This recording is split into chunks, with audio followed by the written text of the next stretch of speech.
I'm going to call this meeting of the Bloomington Commission on Sustainability to order on Tuesday, May 13th at 6 p.m.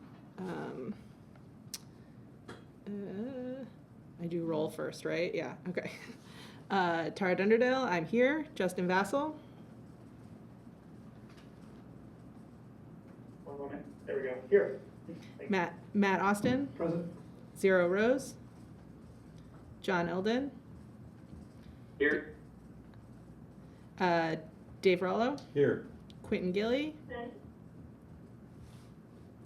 Hunter Hawley. Jamie Shaw. Evan Nix. Hold on, Jamie's. Oh, sorry. Oh, Hunter Holly's coming in. Oh, okay. And Jamie, you need to come onto video to say here. Hunter Hawley. Here. Jamie might be driving. Jamie Shaw.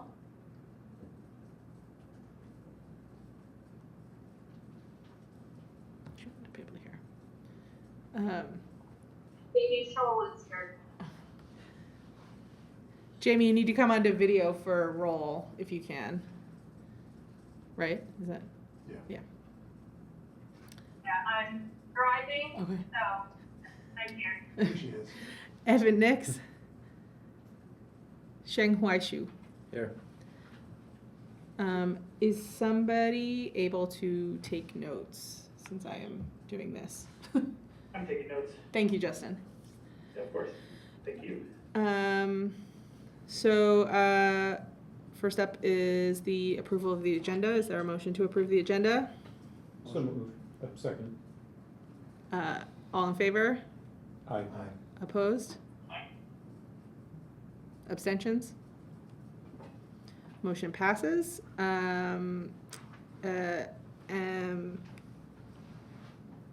We have 2 minutes to approve. We have the March 11th and the April 8th minutes. Do we need to approve each of those separately, Justin? We do, but we don't have them both ready yet. Okay. The March minutes we don't have quite ready yet, and you had sent me the notes that you took, Tara, at the April minutes, and my goal is to get those all sort of in order for this meeting, but didn't quite get there in time. So Okay. we'll maybe have a set of 3 minutes to approve next time. Okay, so now is the public comment period. So if there's anybody from the public that wants to address the commission, they will each have 3 minutes. I think we have 1 public comment. Yeah. Do you want to sit there so you can be near the mic? Do you want to sit over here so you can be near the mic? Okay.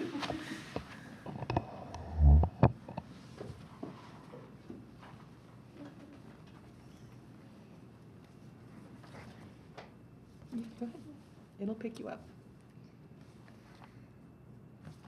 Just talk. Just look to me. It's fine. It'll be okay. No? Do you want me to read it for you, or see if Grandma can read it for you? No. No. Okay. Take a deep breath. Okay. Everybody's really excited, so it's okay. Nobody's gonna give you a hard time or anything. Okay. Hello, my name is Lila. I am 6 years old and I am here to talk about recycling. I want more recyclable items to be recycled. Also, I want there to be better recycling facilities. So if we can get the city to do those things, I think Earth will last many more years. Thanks. Thank you. Thank you, Lila. Any further public comment? Okay. Can I comment on her comment? I don't know. I don't know what the rules are. The Waste Reduction District just signed an RFP with Rumpke, and currently the city has Republic. Rumpke recycles significantly more than Republic, specifically wax coated. I know we don't have any purview on that, and it's really hard to find out who to talk to in the city to actually convince them to do that, because right now the city does best, lowest cost and supposedly best. Hands down, Rumpke is the best. So come June 1st, Monroe County Solid or Waste Reduction District is switching over there. And so city residents can take all of their wax coated, meaning all your milk cartons that are not plastic, you can take them to the Waste Reduction District recycling facilities and it goes in as cardboard. So I would encourage anybody that has the purview to influence the city to look more deeply into Rumpke. I highly suggest that. If there's no further public comment, we'll move on to reports from commissioners, and we'll start with the chair's report from Justin Vassell. Great, thank you very much. Let me pull up, let me share my slides here, and I just sent a request to share the screen. Perfect. Okay.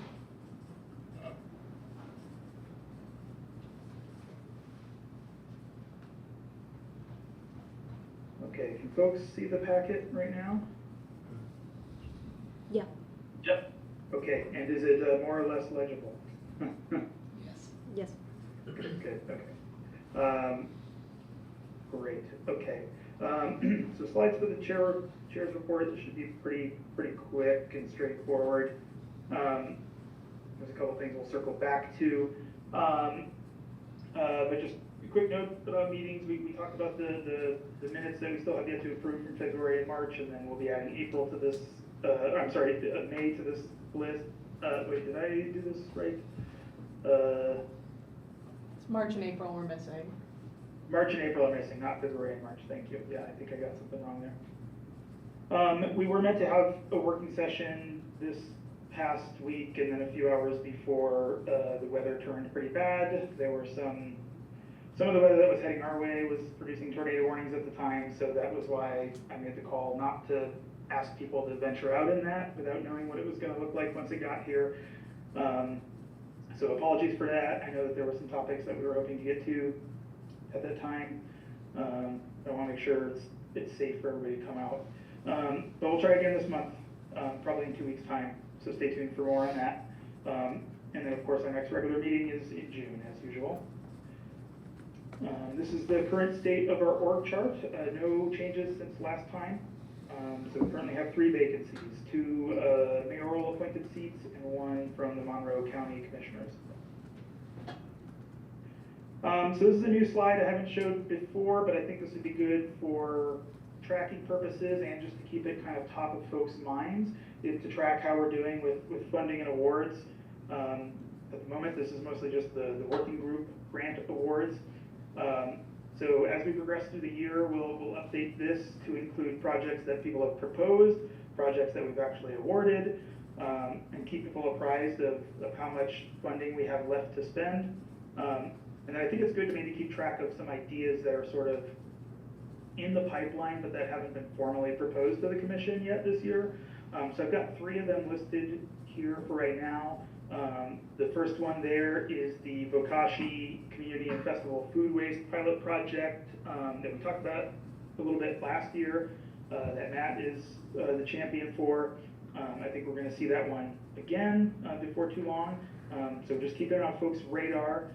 Nothing in that idea column is like, those award numbers are not fixed, or final or anything like that. They're just sort of maybe proposed amounts given where we're at in the year. But maybe I shouldn't even say proposed because they're not formally proposed yet. The second one is is a sustainability interview series, and this was an idea that Cheng Wai had that he and I discussed a little bit. And again, we'll bring some more information to the commission to kind of flesh out this idea in the future.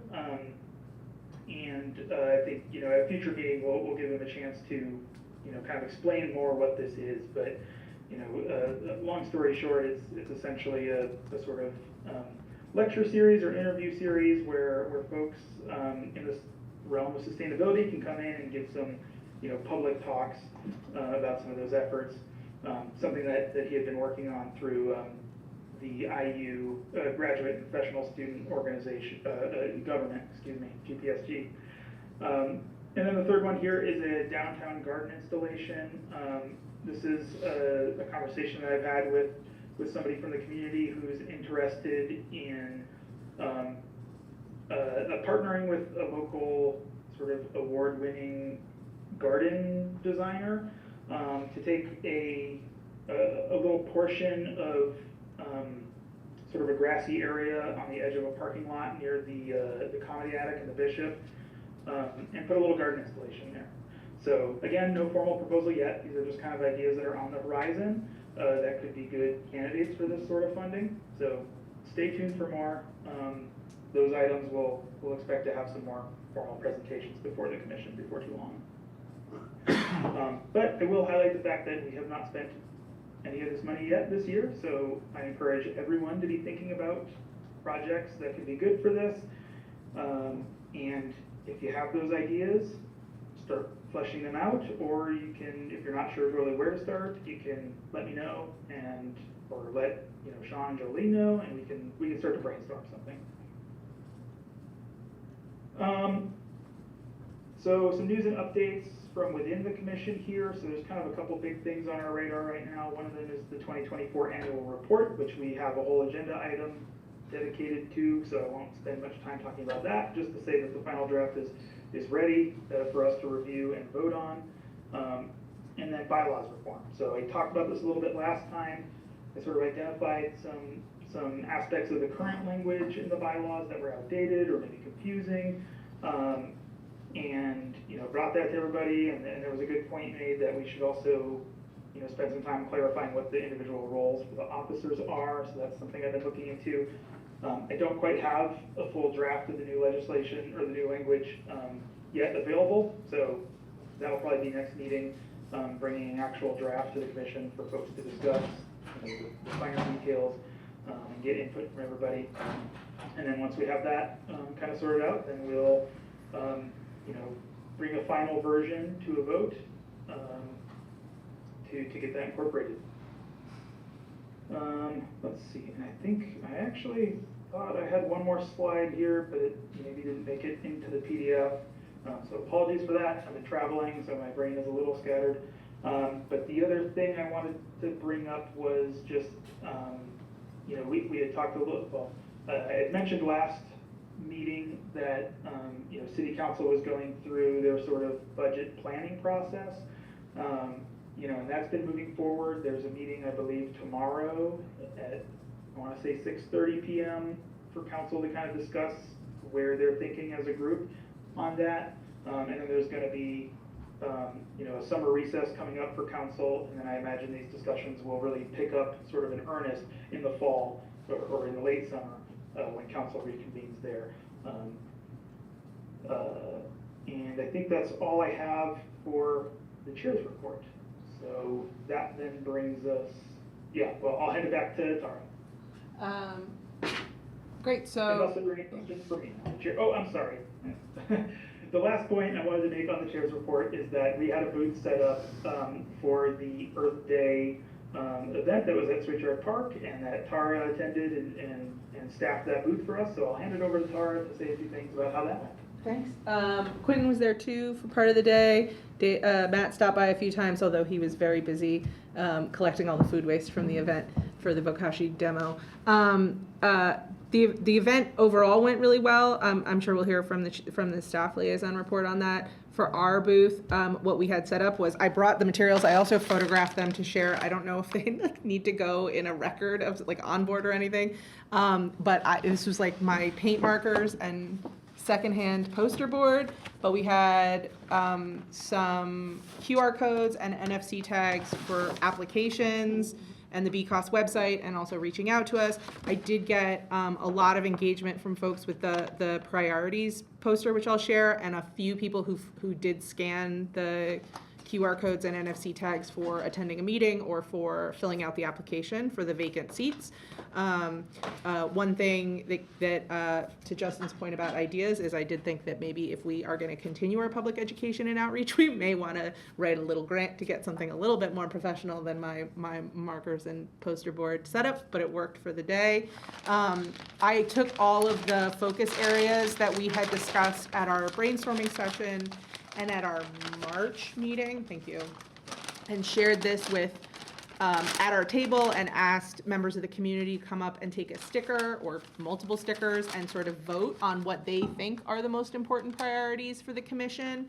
It opened up a lot of good conversations. We had a lot of people who had not heard of BCOS, a lot of people who were familiar with it and familiar with the sustainability efforts of the city, but were excited to learn that there were like other projects going on. So the couple that like really invasive plants was popular, food security, the Fix-It clinics and swaps was popular, and the using our funding to work in partnership with other orgs were the most. But almost I think everything that we had at least some interest from the public. At least somebody came by with a sticker and said, yes, this is important to me. So good feedback on our priorities and some ideas about where we might be able to drum up public support for other things that we want to work on this year or in future years.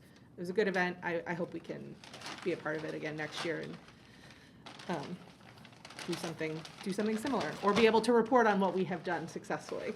So thank you for facilitating that, and thank you, Quinn, for helping me staff the table and chat with folks. I was Yeah. just gonna say too, we talked about doing maybe piloting a Fix-It clinic type activity at the next year's, and we were gonna sort of learn from the one that IU had, which actually went really well. It was the day before Earth Day, just a few weeks ago, and we had a lot of attendance, a lot of just students coming in, fixing people's jackets and shoes and eyeglasses, just any kind of thing like that.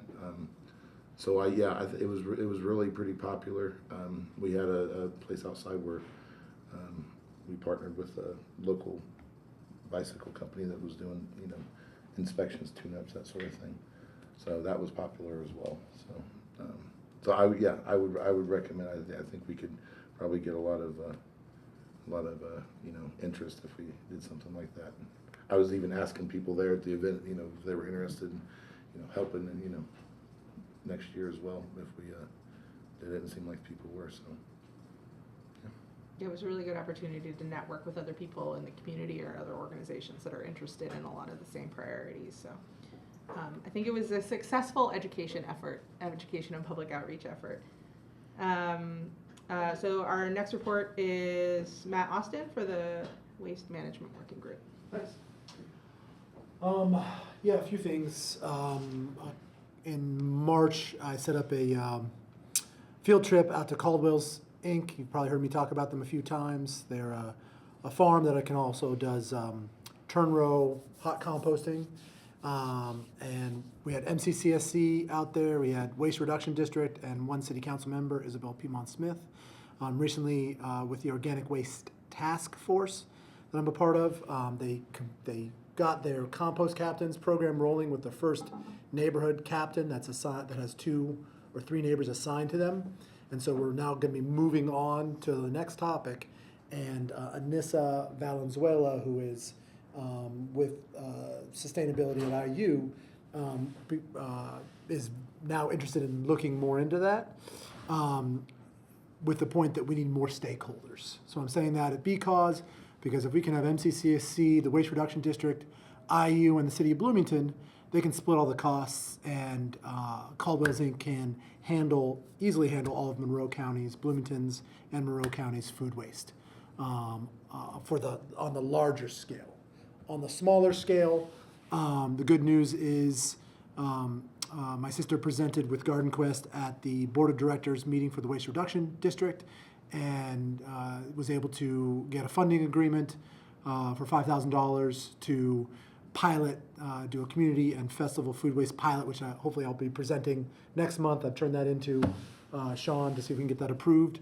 And so that will provide enough funding for 25 residents of Monroe County to trial for 4 months Bokashi. After the 4 months, they will turn the buckets back in with the choice to either buy their own or not do it any longer, and then those buckets will go to another family. So in the same idea, it would be an additional festival, additional trainings for residents of Bloomington, and 25 households would have the ability to have those buckets for 4 months to then decide whether they want to continue on or not. So we're really moving forward with that. We had 45 people sign up at Earth Day interested in the training. So there's a training at Will Detmer on May 17th, this Saturday, from 10 to noon.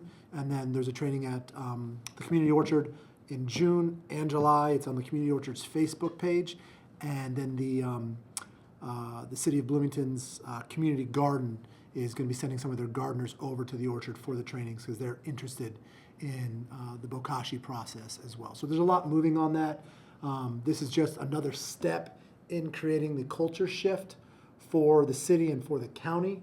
Ultimately, we're going to need larger grants, IDEM, federal, so having somebody like BCause or the city or ESD apply for those, they can apply for a lot larger amount so that more residents will have access to those resources, because we want to make sure that everybody has access. And we've also spoken to HAND, and so for the neighborhood bokashi captains programs, where if you have 3 neighbors that are going to bring you their food waste, HAND has simple grants for $500, and having spoken to them, that's going to be very easy to get that, to be able to fund an entire year of support, training, and for those groups to have those bokashi buckets. So there's a lot of movement there. If you have any questions, please ask, but we're very excited that we're going to be able to take care of the Taste of Bloomington, and then hopefully with BCause, we'll be able to get another festival as well. Thanks, Matt. Questions? All right, thanks. Next is the ad hoc committee for the sustainability assessment report. That's me. I have nothing to report because our working session was canceled last month, and I am waiting on the other half of the report to combine those and bring it similar to the way that Justin structured the annual report with line items so that we can review and collect feedback that way. Hopefully I'll be able to present that at next month's meeting if we're able to get a working session in May. Council report, Dave Rollo. Okay, a couple things. As Justin talked about, tomorrow the council has a deliberative session where we'll be talking about budget items with the mayor. And we have a fiscal committee and we have a budget committee of the council. And we'll be kind of reviewing both of those. We did meet in full session to come up with our budget priorities. This was more or less formulated before we found out about SB1, which is the new state law that essentially we're not only going to be living under a property tax cap, but also they're going to be capping local income tax. I don't have the full impact yet. We weren't really briefed on that by Jessica McClellan, the controller, but tomorrow night I think she will have more information about that. So it might be a good idea to tune in or follow it up by reading the B Square Bulletin or something to find out exactly what the full impact's going to be, which could be pretty severe. And my worry is we're also going to be getting cuts from the federal government, needless to say, on things like the housing and urban development block grants and transportation, public transportation, and so forth. So, so that's tomorrow night at 6:30 p.m. in council chambers. And then there's also something I'd like commissioners' feedback on. It's kind of a, not really late notice, but we were asked on the council to weigh in on some changes to the UDO, and by the Planning and Transportation Director. These revisions are going to come to Plan Commission first and then to the council. So they wanted to sort of front end this process so that they knew whether we had any major questions or objections or anything to these topics. They're basically, I'll just go through a couple of the topics. One is storage and self-service. They're putting a minimum on the amount of square feet that could be used on a property for that purpose. There's also revisions to the code on urban agriculture, which, as I see, allows it in all of the zoning districts, essentially. And I can send this information to you all with the memo from the Director, Planning Transportation. So I'll send the use table, and I'll also send, there was another, housing. There's some housing revisions. Things like, excuse me a moment, single room occupancy buildings, as described in the memo, and cooperative housing, definitions of family, residential rooming house, dwelling units, and so forth. So I'll send that material to you. I'm going to meet with the president of the council on Thursday about, my concerns or, my questions about it. But I think the commissioners will have some time to weigh in before the Plan Commission meets and the council has a vote on this. I don't know when the council's vote is going to be on it, so I'll send this off to you all tonight. I think that's all I've got. How do you want feedback? You want directly back to you? To me Or or at the to next all the meeting? other council members. Just feel free to send it to my email or send it to other council members if you want to weigh in on it, because I'm sure everybody on the council would like to hear whatever feedback is, and you're all experienced in these various topics, and so it may be very helpful.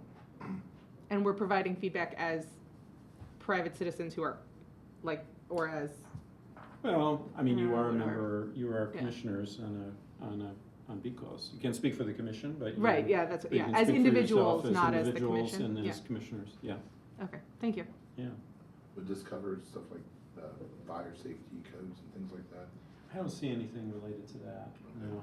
I was just Are you curious. concerned about that? Well, I mean, and I don't know specifically what the rules are in Indiana, but like, I was reading recently about some of the, in addition to costs, like some of the other things that can hold back sort of like more affordable housing and things like that, or better roads, has to do with sort of potentially, not for certain, but like antiquated fire safety requirements or oversized fire rescue like trucks and things like that.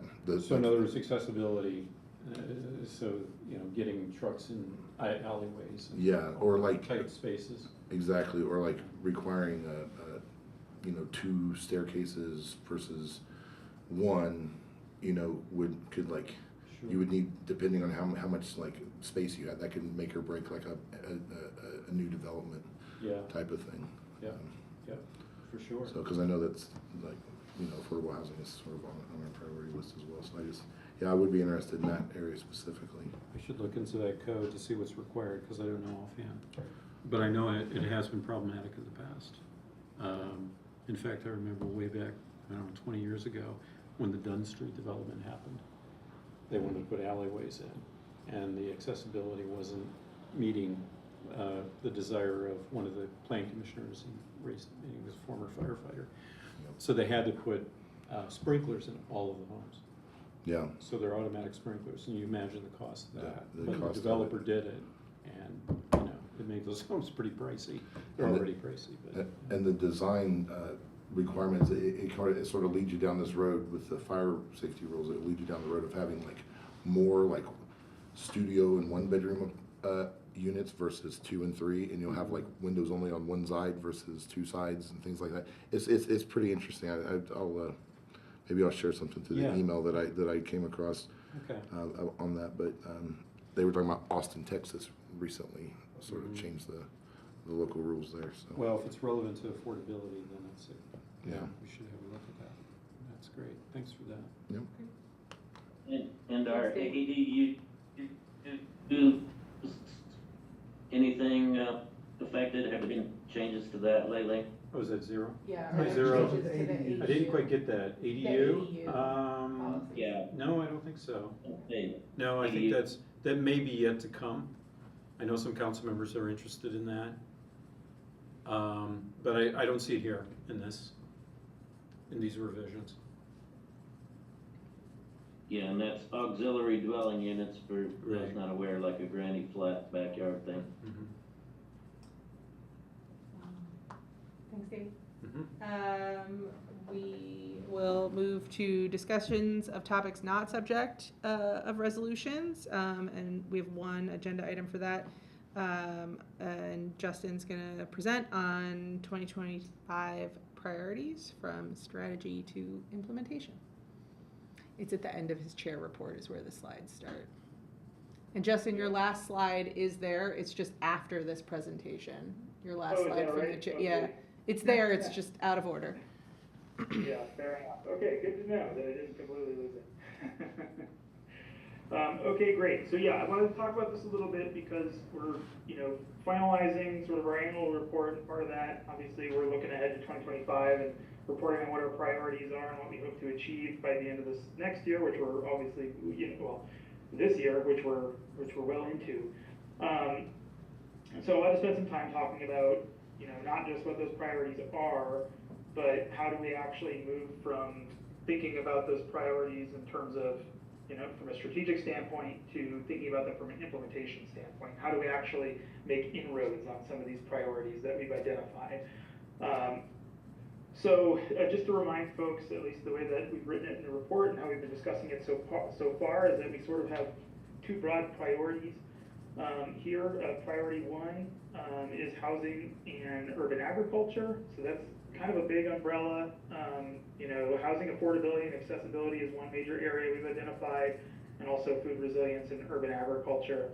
There's obviously a lot of things that can fall into any of those categories there. So, these priorities are not meant to be very prescriptive in the sense that it's, focusing us in on only one issue or two issues, but to sort of give us a lens through which we cast the work that we do, in general over the year. And then priority number two identified is education, outreach, and coalition building. So resource amplification is a big piece of this. The idea that if we're working together with other organizations that have similar interests, that we can achieve a lot more together than we could any one of us independently. Coalition building is just to build up those connections with other like-minded organizations so we can actually take advantage of that resource amplification and potentially, join forces when it comes to making recommendations or thinking through these things. And then, of course, public engagement is a big piece of it that I think a lot of commissioners have identified as something that we really need to get better at, and something that's a really important piece of this commission is, having regular contact with the general public, informing them about not only what we're doing, but what we think are the important issues as it relates to sustainability, and give people the tools that they might not already have in order to, help in order to allow them to do their part in making Bloomington more sustainable. So those are the two overall priority areas we're looking at. Again, it doesn't mean that everything that we do as a commission has to be perfectly aligned with one of these two priorities, but I would say that, the bulk of what we do should at least have some sort of overlap with one or both of these priorities. So how do we actually make that happen? How do we take that from sort of a generic idea, something that we want to promote, to something where we're actually taking concrete action that's going to support those goals? So, this is what we've written in the 2024 annual report, sort of looking ahead to 2025. These are how we've said that we'll actually effectuate, these priorities. Number one is initiate the working group grant processes, applications earlier in the year, so that we're avoiding a situation where we're trying to, find projects that are a good fit and get them through before the end of the year. Obviously, it's already May, so, we're a good chunk of the way into the year, but I think there's still a lot of time to be able to, get some of these projects in without having it feel like it's a rushed thing. And as I showed on a previous slide, we have a couple things that are sort of in the hopper, maybe not quite mature enough yet for a formal proposal, but, on its way. Hopefully we can get a few more into that basket. Focus attention on time-bound opportunities. such as providing input on the UDO amendment process. So this just, goes back to what Councilmember Rallo was just saying, that, they're getting asked for their input on changes to the UDO and some of these other, aspects of policy. Sometimes these things, come up and there's a limited time window by which we can actually provide our input. And so that's something that we want to be attuned to, something that we want to focus on, when it arises. Tracking the city's implementation of the climate action plan through the sustainability assessment report. So that's one of the reasons that we're doing this report, is so that we can provide an independent, viewpoint on how the city is actually implementing this plan. And, even if we're not doing it through, even after we publish, this upcoming sustainability assessment report, this might be something that we still sort of have our own way of tracking. Even if we don't put out a whole report, we can still put out statements about things when it makes sense to do so. It's just something that we should, have our finger on the pulse of, right? Monitor budget allocations related to sustainability initiatives to ensure alignment between financial commitments and stated priorities. So this is an important point that we've hit on a couple times before. I know Tara has said, before, something that she said I really liked was that, budgets are moral documents, right? They tell us what we think, it's a statement of what we think is important to focus on, but then there's, of course, how does the money end up getting spent at the end of the day? Are we actually spending the money on those things? Are we actually making progress on those priorities? Or is there some disconnect there? And if there is a disconnect, how can we bridge that disconnect? And how can we make sure that alignment, is staying firm, into the future? And then maintain flexibility to address emerging opportunities and challenges in Bloomington's sustainability landscape. So, we've identified these priorities, we have some ideas of things that are important, but you never know when things are gonna come up that require our attention, and we might need to, pivot a little bit, or maybe for a period of time focus on something that's not super well aligned with those priorities. We wanna make sure we still have that flexibility to be able to address those things as they arise. So, what are the tools at our disposal to do this? We've talked about some of these before. Just go through them quickly again. One big, tool in our toolbox is resolutions. Something that's been, fairly underutilized in the past several years, I think, and that I would like to see us make some more progress on. We can use resolutions to do a few different things. We can declare a position of the commission. We can say where we stand on that issue. We can make a formal recommendation, and that recommendation could be to various groups. It could be to city council, it could be to the mayor's office, it could be to a particular department. It could be to all of the above, all in one go. They can be a little flexible in that way.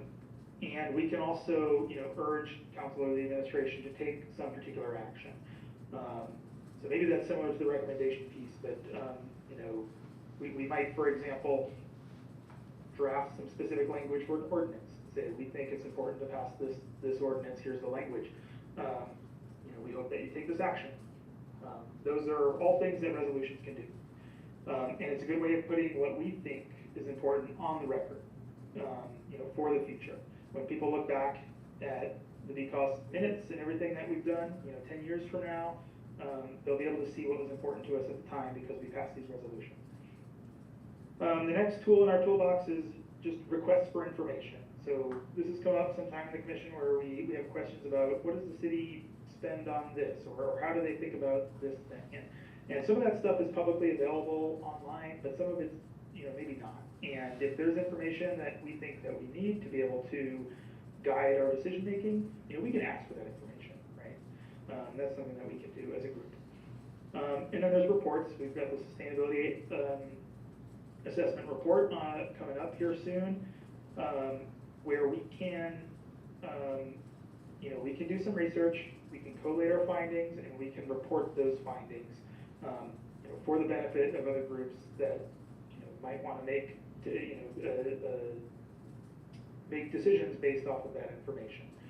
And then finally, the last tool is grants and fundraising. The working group grants is the big one. technically, we have a treasurer, we have the ability to raise funds, that's part of our purview. We haven't really done it lately, so we don't really have the muscle memory for it, but that's something that we could certainly do. If we found a way to raise funds, we could have a little treasury that we can spend on for things like printed materials at booths that we set up, or other things like that.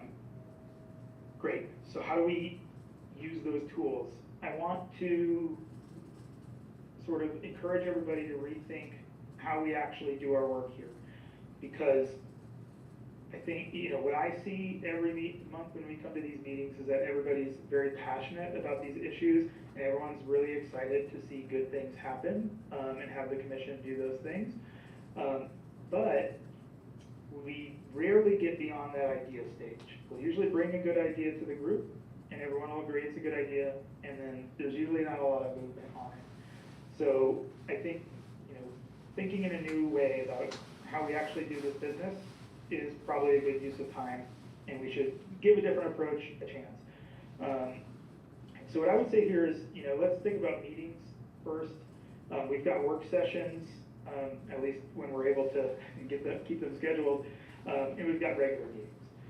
So work sessions I see as being for brainstorming or group work. If you've got kind of a random idea and you're not really sure, like, is this something the commission should do? Is this something the commission can do? I don't even know what we would do. I just think we should focus on this thing and do something about it. That's a good thing to bring to a work session. And we can just have a very candid, open discussion about that.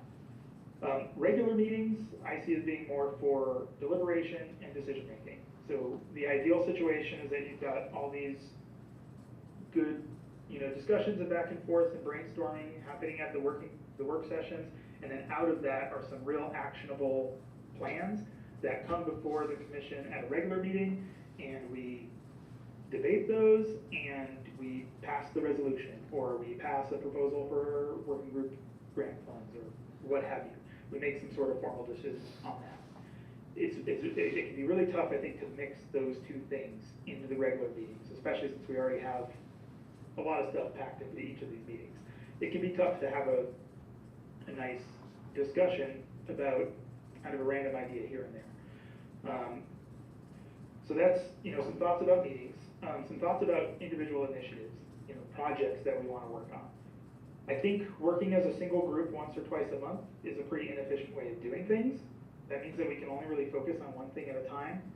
So really, I think the better model is what we need is individual commissioners working in parallel between meetings. We've had working groups in the past. That's generated, some amount of success, I think. But even then, that still creates a bit of a structure. For working groups to meet, you still have to do publicly noticed meetings. You still have to coordinate with everybody's schedules. It's still usually once or twice a month. So that can be a little tricky, but we've got, in principle, we've got 14 people on this commission, currently 11. If we've got 11 people working sort of different threads at the same time each month, I think we can get a lot more done when we meet as a group. So I want to emphasize to folks that you don't need permission or consensus or agreement from the commission to start work on something that you think is an issue worth addressing. You can just get started on it and then bring it to the commission once it's ready for some sort of review. So let me walk through what I think that could look like. Sort of the steps that you might walk through in this. So number one, pick an issue or a topic that you think BCOS should address. And in talking to everybody over the past couple of years, I know everybody's got ideas like this. There's stuff that everybody is interested in. So pick something that you want to maybe spend some time focusing on, and then ask if there is any sort of alignment with the 2025 priorities that we've discussed. There might not be, and that's okay. But there might be. There might be several ways that you might address the same issue, and if one of those ways means that it aligns pretty well with the educational component, or it aligns with the urban agriculture component, then that's a really, that might be the sign that that's a good direction to take it. Then the next step is to conduct some research to understand the scope of that issue. So really, what is that issue, that you're trying to address, and be specific. And then do some research, does the city already have some sort of policy or ordinance about this? You can search through the UDO, that's available online, you can search through the climate action plan or, other documents like that online and see if there's already something that covers this. And maybe there is, and it just needs to be changed. Or maybe it's not covered and there needs to be something completely new that's introduced. And then finally ask, what kind of background information would the commissioners need to understand this issue? If you were going to bring it forth and say, I think we should recommend that council, passes an ordinance that says X, Y, and Z. How do you make that case to the commission, right? What information does everybody need who might not be experts in this or even have any background in it at all? What do they need to know to make an informed decision as a commission? So that's like the research phase. Then it's, brainstorm some solutions. There might be one clear solution here, or maybe there's a whole array of possible solutions that could address this issue one way or the other. Maybe you're trying to just raise awareness about something. Maybe you want the commission to declare a particular position on an issue, or maybe you want to propose a specific legislative change. What are those solutions that you think is going to be a good way to address this issue? And then figure out how BCOS can actually support that solution. So maybe that means that you want BCOS to develop educational materials to inform the public. Or maybe, you want us to declare a position, so therefore you need us to pass a resolution. Or you want us to formally, as a group, request some information from the city to better inform us. Or, we've had a lot of folks come to the commission that were experts in a particular issue and talk to us about that issue. That could even be a solution. Hey, I think the commission needs to take a position on this, but I don't think we know enough about it. So it'd be great to have somebody who knows this stuff come in and tell us about what is the UDO and how does that work in the first place, right? Or maybe you're like, we just need to throw a little bit of money at this and that will help a ton. So maybe this is a good working group grant sort of proposal. And then the final step is making the case. So that's the point where you want to come and say, hey, can I get some time on the agenda? I've got a resolution that I want BCOS to consider, or I've got a working group grant proposal I want us to consider, or I have this problem and I've thought about it a lot, I've got some potential solutions, and I'm not sure which solution is the best approach, and I really want the full commission's input on that. And then draft that, right? So like draft the resolution or put together some slides if you want to try to inform the commission on this issue and ask for their help. Put something together that we can present. So in that vein, a couple things when it comes to submitting meeting agenda items, because we do generally have a lot of stuff to cover in these meetings, and we want to make sure we're using the best time that we can. Now these are not super firm rules, so I don't want people to get the impression that like, oh, this falls under this category, I can't ask Justin to put this on the agenda, or whoever the chair is at the time. You can always ask, but in general, I would say things that would be good to ask for time for on the agenda is like fully formed, specific ideas that are ready for the commission to take a particular action on, or maybe a partially formed, specific idea, but it's going to require some level of commission input before you can actually finish writing that resolution or whatever the final action is. Urgent matters that would require us to take fast action, things that really can't wait for a couple months, those are good for putting on the agenda. Or guest speakers who would provide some sort of valuable context to a topic that we're already considering or that we might reasonably be considering, in the future. So things that probably aren't good candidates for the agenda is something you think the commission should just look into. That's probably better for like a working group session. Guest speakers on random topics, because we really want it to be kind of tailored to stuff that we're actively working on, things that are going to inform us so that we can make a clear decision on something. And then kind of just vague topics, like, hey, I'd really like to talk to the commission about this. Can I get 5 minutes on the agenda? Again, please feel free to email me and ask if this is something that's good for the agenda. But if we've already got a pretty packed agenda, and the ask is like, hey, I wanted to talk about something for 5 minutes, can I do that? So it's a bit of a tough sell, so. And I wanna make sure we're using everybody's time, well. So we're getting near the end here, so we'll have a time for, a few questions and things like this. Okay, so, let's talk about next steps, actually making this happen. My charge to every one of us here on the commission is to try to bring something actionable to the commission sometime in the future. That might be the near future, it might take time to develop, so it might be a little further away, that's fine. But what I would say is homework for everybody for next time. Pick a topic or some issue that you'd like to see some progress on, and let me know what that is, and I'm gonna start to fill out this topic grid of stuff that people are interested in working on. So I put a couple things for my name on there right now. So internal commission functions type stuff, that's the annual report, that's the bylaws reform, that sort of thing. Intercommission engagement, so reaching out to other like-minded groups like the Environmental Commission or the Economic Development Commission, that sort of thing, and just keeping engaged with them and what they're doing and where we have mutual interests.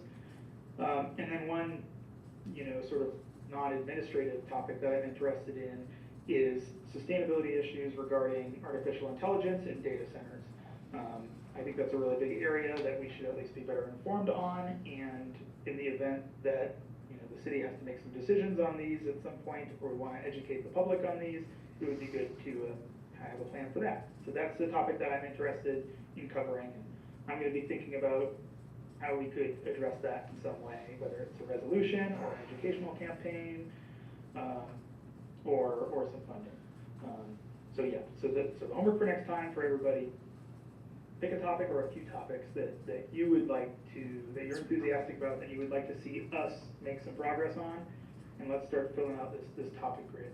And then beyond that, start thinking about how the issue could actually be addressed by DCOS and what that solution might look like, and what a product that you could bring to the commission, would be that we could actually vote on, take some action on. And finally, last slide here is just some resources and help. So you can go back and reference this if you need to. We've got a list of resources here, internal DCOS stuff, but also city stuff, the UDO's on there, the comprehensive plan. A few points about getting help. So if you're not sure where to start, or you kind of know where to start, but you're not sure how to identify an actual solution to something, you can bring that to the working session and we can workshop that. And if you are planning to bring something specific to a working session, feel free to let me know ahead of time. If not, no big deal, but that can kind of help guide the conversation. Sometimes you just need input from another commissioner on a topic. Like if you're like, well, my topic touches a lot on waste management. Matt's like the waste management guy. He knows all about that stuff. Feel free to just email him. Reach out one-to-one offline. Just keep in mind, you can't discuss with multiple commissioners. You can't do a group thing. Keep in mind that the open door law is a thing. But chatting one-on-one with another commissioner to get some input is fine.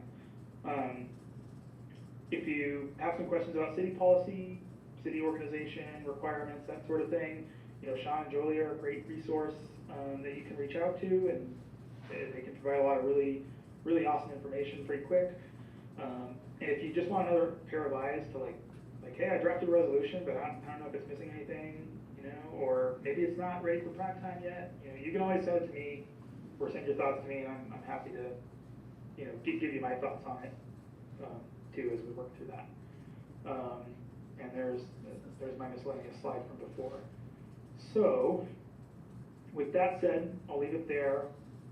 Again, I want to encourage everyone to do this homework for our next business meeting in June, come with some ideas, and I'm not keeping super careful track all the time, so hopefully we're not too behind on the agenda, but I want to open it up at least for a couple minutes for folks to maybe ask any questions or concerns or share their thoughts.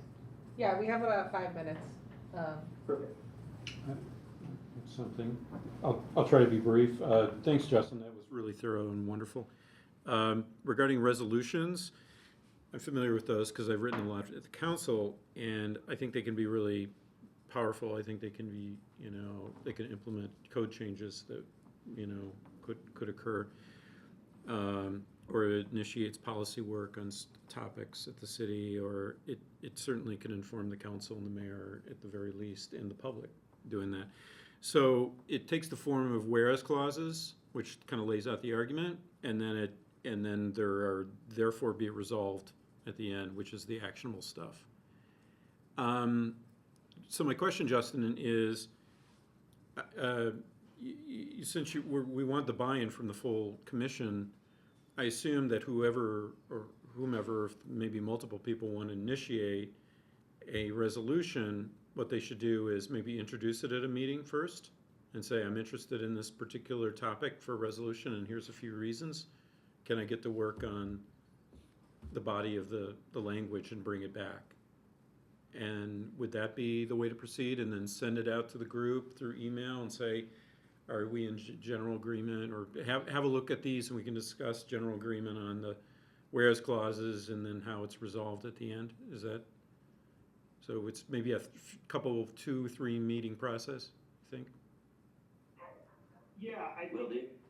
I think I would suggest, and I'll tag you in just a second, Zero. I think what I would suggest is, if you've got a clear idea of what you think, the issue is, like what goes in the whereas clauses, and then what you think, the solution would be, like what would go in the therefore be it resolved clause.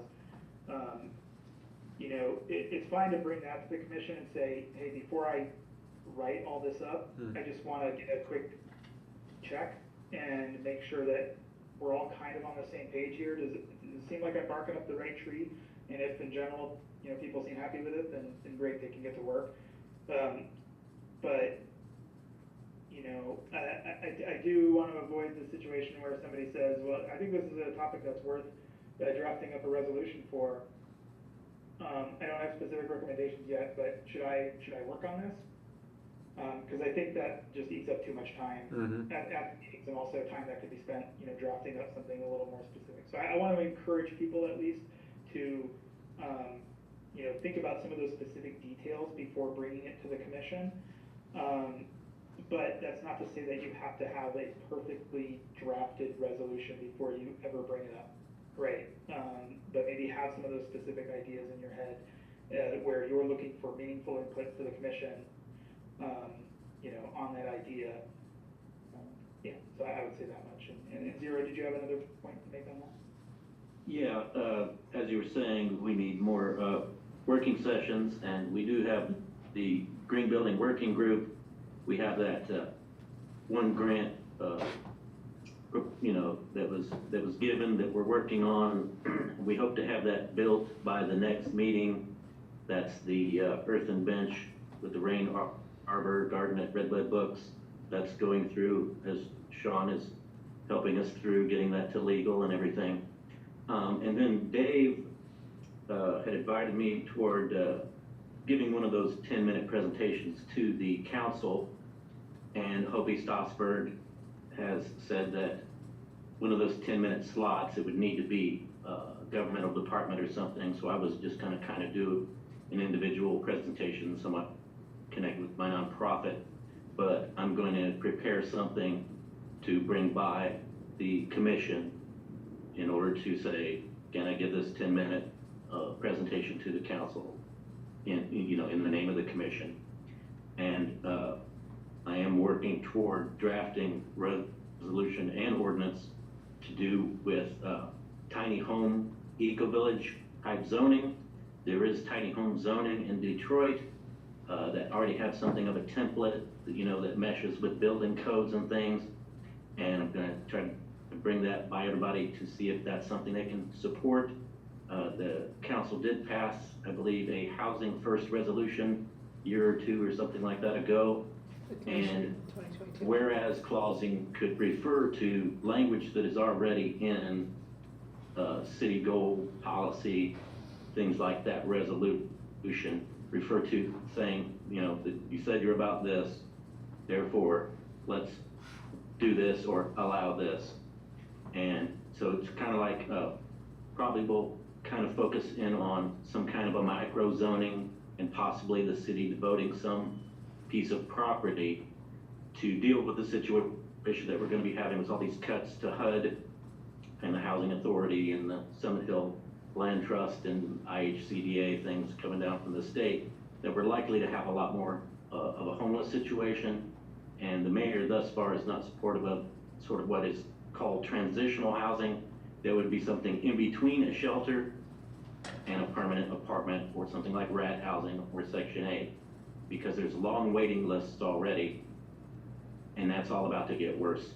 So we need to have some, if we could put like micro earthen homes in some kind of designated area. I've had thought that maybe it could be clustered on county property with the new jail, and all of that to include urban agriculture, partly as a sort of a rehabilitational program, as well as also increasing the food security, which is the other problem with the tariffs and everything, with food prices and imports. So it's all kind of a piece, and I could also see a waste management component being in there, that should be kind of an intrinsic thing. So if anybody could get with us as the Green Building Working Group to help develop any of this, it'd be great to have some other people involved. I think I've got everybody written down. Evan's not there in the room, is he? No, and I'm gonna just to be mindful of the agenda, I'm gonna ask Zero, maybe if you send those to Justin to fill out this table with your kind of like topic areas that you want to focus on, and then we can table the discussion for the next working session to help draft those resolutions. Yeah, I've said what I'm going to say. I'm just trying to make sure that I've got everybody written down for the minutes. Is Evan in the room? No, Evan's not here.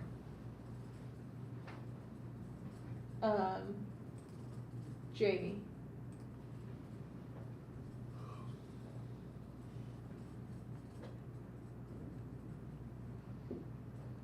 Can you hear me now? Yeah. Okay. I'm just going to say I've been working for a number of months on something that will be, I'm hoping to present a resolution for the next meeting that would be in regards to food system resilience.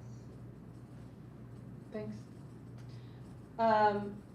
Justin, thank you for putting this together, and I really appreciate like the kind of guidance and thinking about how to use our time really efficiently. I like guardrails.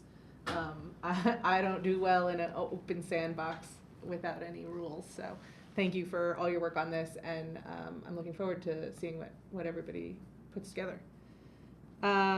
We do not have any resolutions for second reading and discussion tonight, but we're going to turn it back over to Justin for resolutions for first reading and discussion for the draft of the annual report for the commission. And we have 10 minutes on the agenda for that. Yes, thank you very much, and I'm back. Okay, yeah, so the 2024 annual report, I hope everyone had a chance to read it in at least one of its draft versions. You know, we had some input on the first version draft, which was very good. And so I've done a couple things here. You got an email about this, you know, a little while ago, last week sometime, with all this information in it. But I think the comment sort of system that we had here worked pretty well. At least from my perspective, it did. I hope it did from you all as well.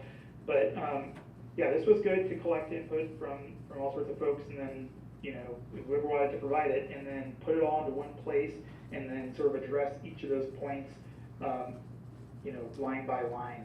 So you can see here, you know, most of the columns here are just, you know, copy and pasted as I received them from folks, and then the final two columns here are, you know, the status, whether that comment ended up getting incorporated in some way into the draft or not, and then the response from me, an explanation of, you know, what was incorporated, or if something wasn't incorporated, why not. So I hope everyone had a chance to review that as well. And then in addition to that comment matrix, I also provided two versions of the newest draft, version 2. The first one was just a version that had all of the tracked changes in it, so you could see what's different from before. And then the other version was just not with the tracked changes.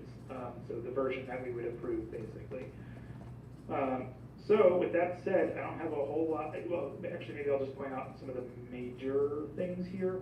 So number one was, priority number one, we renamed this from, it was listed as housing and zoning policy originally, but that didn't incorporate any aspect of the urban agriculture stuff, so renamed that to housing and urban agriculture.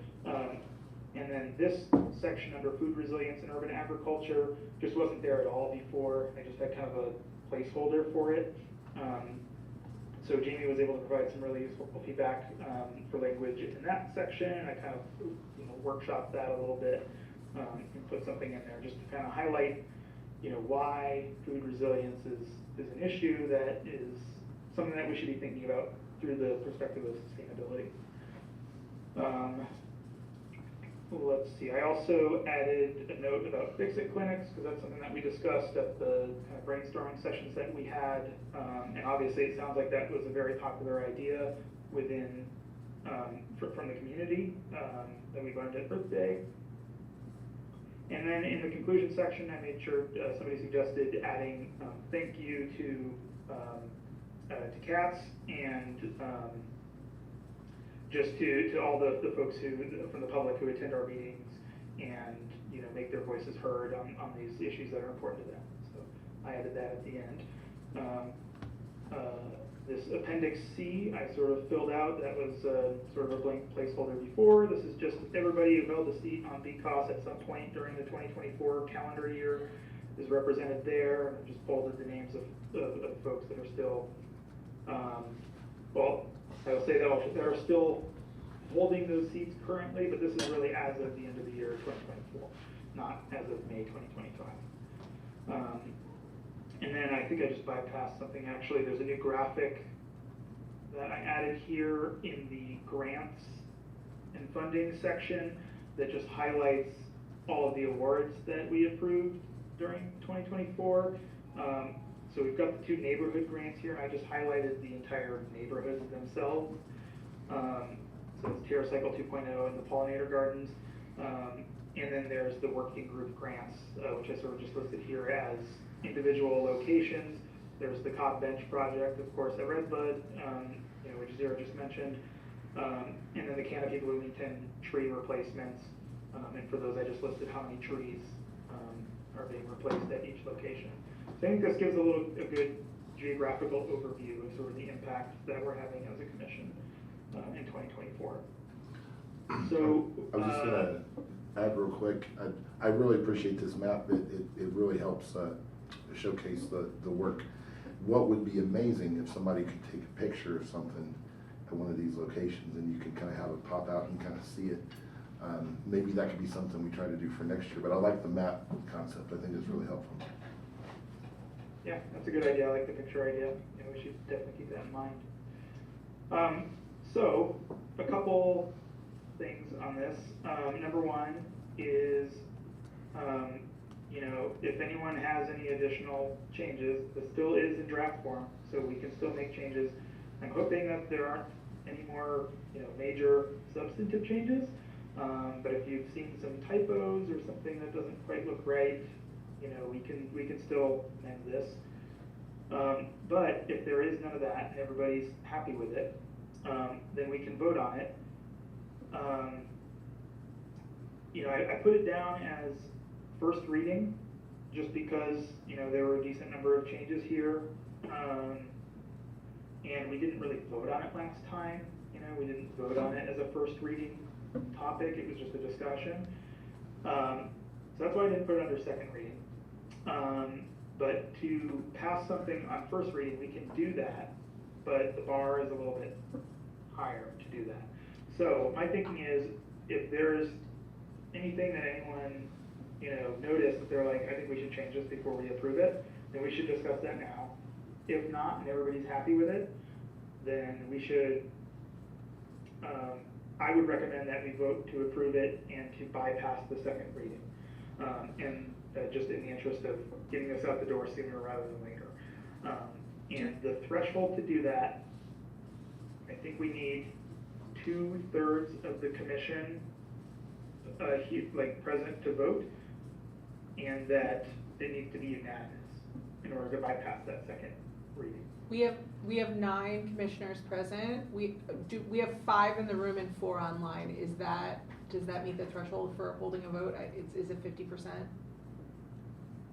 Yeah, so the online criteria is at least 50% need to be in person. Okay, then we Or, meet that. yeah, or maybe it's more than 50% need to be in person. Either way, we're satisfied on case, that yeah. front today. And then, yeah, if we've got 9 people total, and we've got 11 commissioners seated right now, then that definitely passes the 2/3 threshold. If I remember from the last time that we did this, it's like motions nested in motions. Can I defer to you to share that portion of?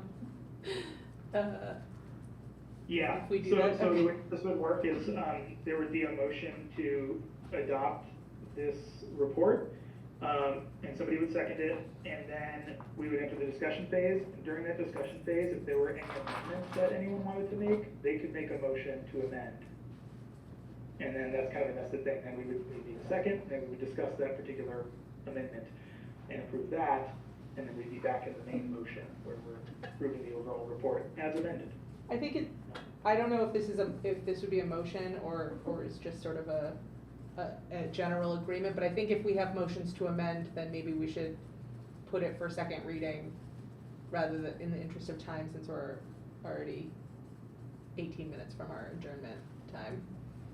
Yeah, I agree with that, especially if there's more, if there's a single like grammar issue and that's it, then we could amend it. But if a few folks have things that they want to see touched up, then yeah, I agree that maybe we should make those amendments sort of offline and then bring it back for a second reading next time. So that being said, I'll go ahead and make the motion to adopt this report as drafted. Is there a second? Second. Do I need to do a roll call vote for this, or? No, that would bring us into discussion. So this would be Okay, the time okay. for folks to discuss whether they want to adopt it or not, or if any concerns, questions, or if they have amendments to offer them up. Anything from the council? Yeah, I'd just like to say, it's wonderful. I support it. I don't really have anything to add.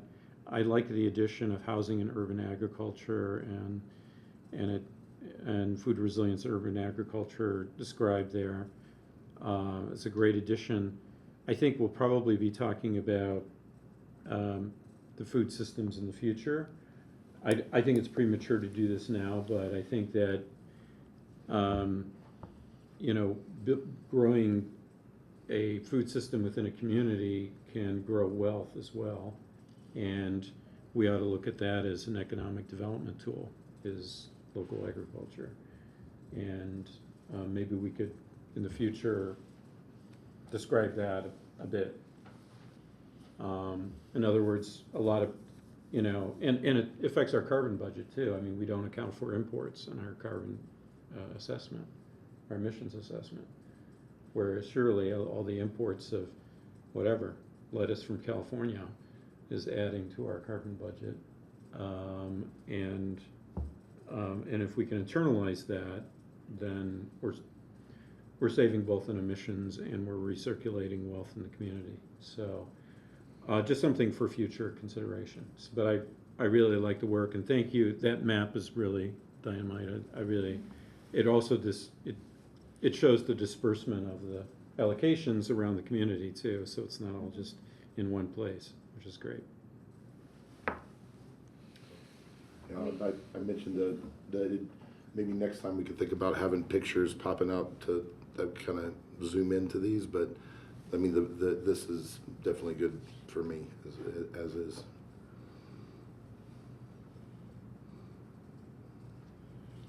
Any further discussion? Do we move to a vote? Is that, if there's no further discussion? Yeah, if there's no further discussion, then we automatically proceed to the roll call vote. Okay. We need to go person by person. All right. Sorry. And so, and this would be to adopt without a second reading. Okay, so the motion on the floor is to adopt the, annual report as presented without a second reading. Tara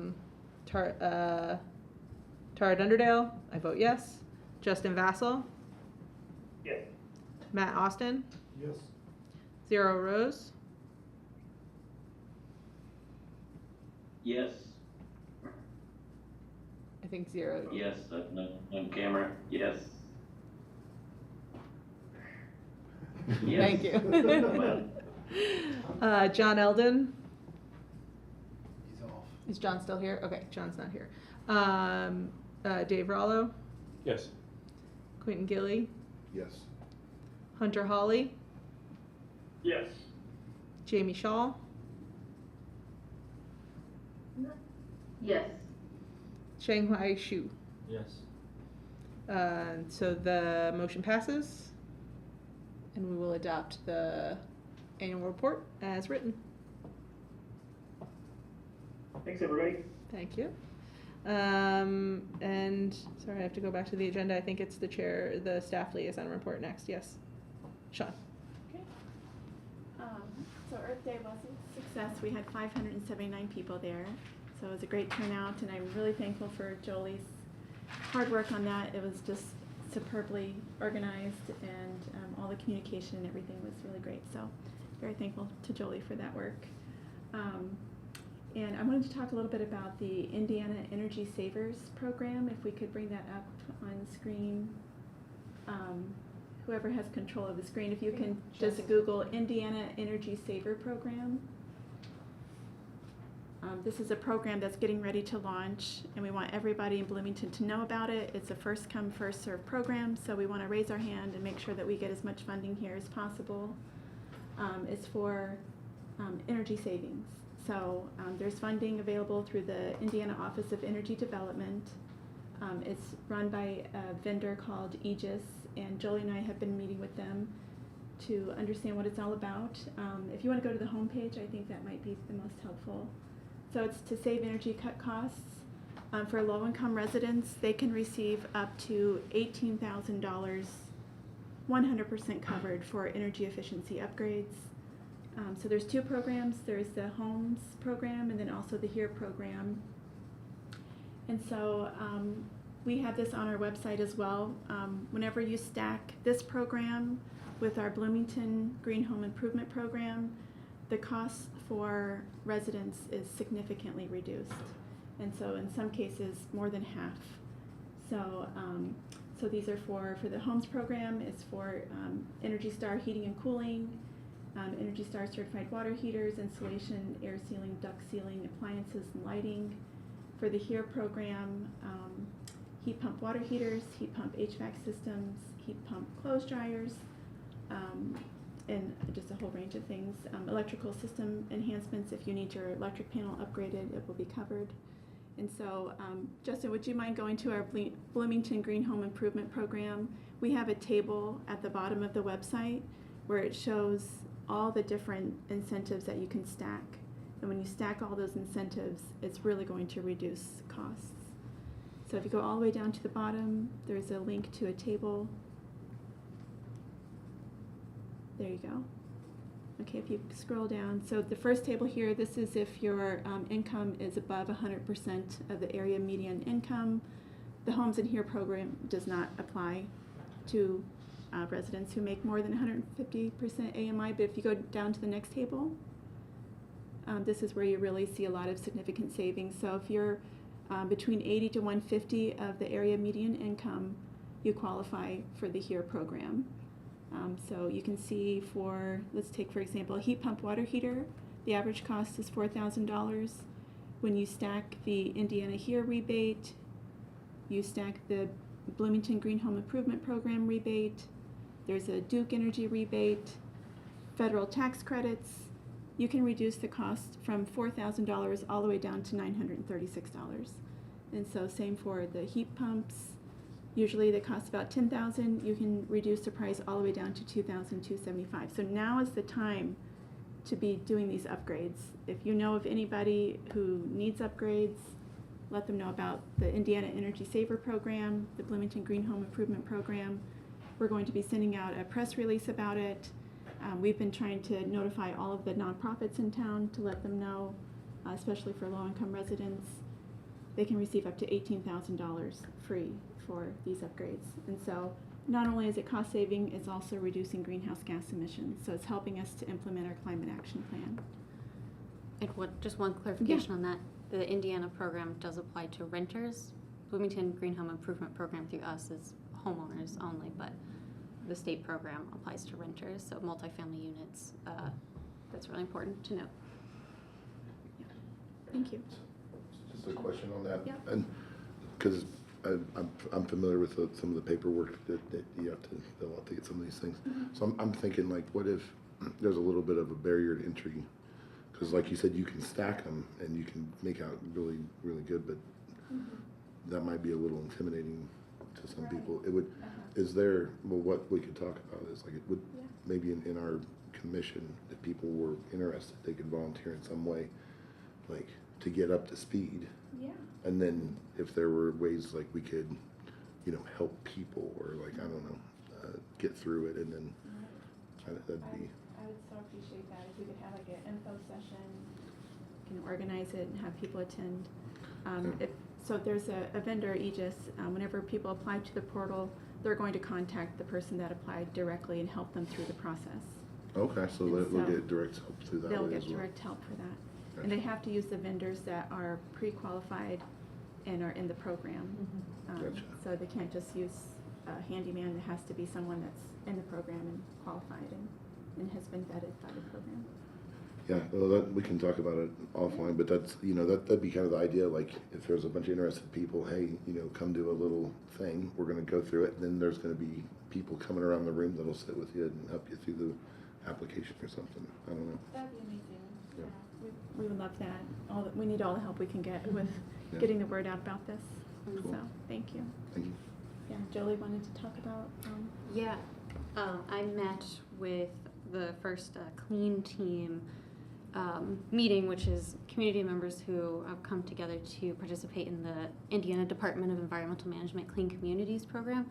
So a lot of the coordination is through the city, but it's actually community-wide Bloomington program.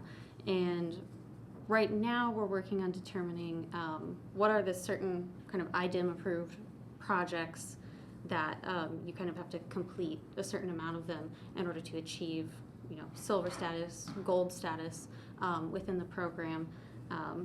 A lot of the items on the list Bloomington has already done, but there's also projects that are on the list that Bloomington has not done yet that we can explore more. It's an entirely voluntary program, so it's really just community members, city, even a little bit of county representation where it overlaps. Council, Isabel, she was there, so coming together to say, yeah, we want to achieve the clean community status. Basically, you all have been invited to participate, and I can kind of share around an email after this with just more details on what are those specific projects that are part of the program. There's, you know, waste management and reduction items on the list. Thriving local communities, land use, environmental management, renewables, resiliency. It's kind of a little bit of everything. So yeah, I know other members of the Clean Team would love your participation with this. And some of it might just be documentation and saying, yeah, here's what we've already done to prove that we're a clean community in the state of Indiana. We'll move to member announcements. I have one announcement. There's a conference in November that I will send around the RFP. The RFP is due at like the 23rd of June. It's on the 10th annual Monroe County Childhood Conditions Summit, and they're asking about for proposals for projects or like community organizations that are interested in like thriving, sustainable communities for children. I do not have capacity to do this, but I will send it out to the commission if it's something that somebody would like to take on, because we only have one business meeting before the RFP would be due. or if anybody, like individual commissioners are interested in it. I thought it was like relevant to a lot of folks' interests. So I'll send that flyer around. I just can't be in charge of it. So that's why I'm making an announcement instead of an agenda item. Any other member announcements? Hearing none. Sorry, go ahead. Say real quick, thanks. Yeah, I'll just remind everybody, think about what your issues are, send them to me once you have them. You don't have to wait until the next meeting. Whenever you got them ready, send them my way. And thank you, Tara, for taking the reins today. Sorry I couldn't be there, everybody, but I'll be there next month, and we'll try to get a work session on the books before then. Thanks. Any new business? All right. Then our next regular business meeting is June 10th at 6 p.m. And I will adjourn this meeting. Oh wait, do I need to move to adjourn? I forget. Sure. Yeah. Is there a motion to adjourn? So moved. Is there a second? Okay. All in favor? Aye. Well, this Aye. meeting is adjourned at 7:26 p.m. Great. Thanks, y'all. Thank you.